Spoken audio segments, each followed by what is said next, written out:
MK Recording Studio। छौड़ी कहना माँ के बाली जोड़े पायलिया देवोगे। म्यूजिक बाय डीजे विकास सीतामढ़ी।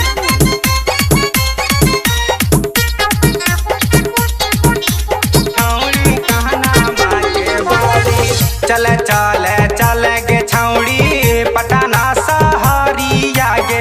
चले चले चले गे छौड़ी पटना सहरिया गे। पाऊआ के पायल हाथे कंगनवा देवोगे।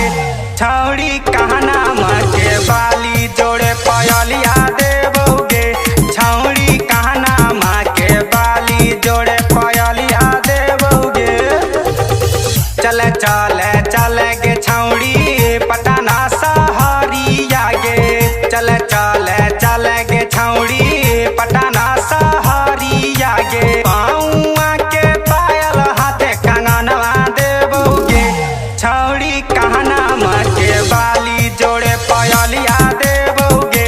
छौड़ी कहना माँ के बाली जोड़े पायलिया देवोगे।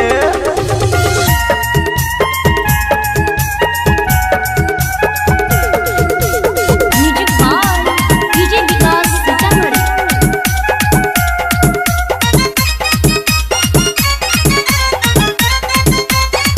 पटना सहरिया गे।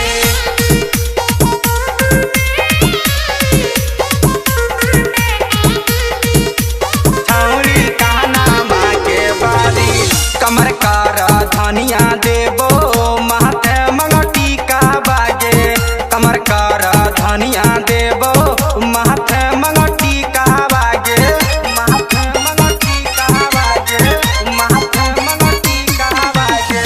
कमर कर धनिया देबो सोनमा के हारा बागे। कमर कर धनिया देबो सोनमा के हारा बागे। माथे मंगटी का काने झुलनिया देबोगे। छौड़ी कहरे न तो बहानवा सोलह सिंगारवा देबोगे। छौड़ी कहरे न तो बहानवा सोलह सिंगारवा देबोगे।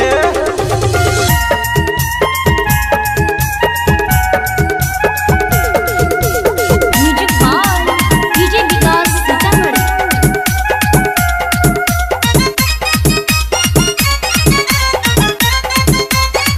पटना सहरिया गे।